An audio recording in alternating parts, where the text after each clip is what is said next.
Hey guys! Today, I'm teaching you how to compare n8n versus Make and figure out which one is better in 2025.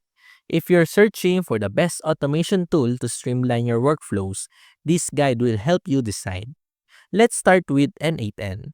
It's open source and gives you full control over your automation.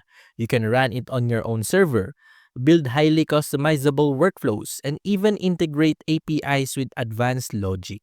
For developers or teams that want flexibility and data privacy, n8n is a strong choice.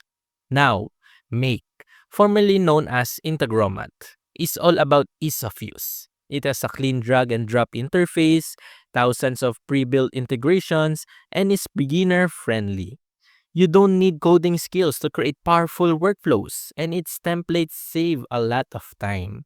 So, which one is better?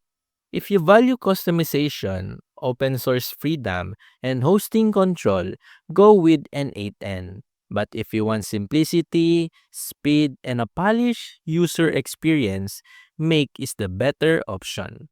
Thanks for watching this n8n versus Make 2025 guide.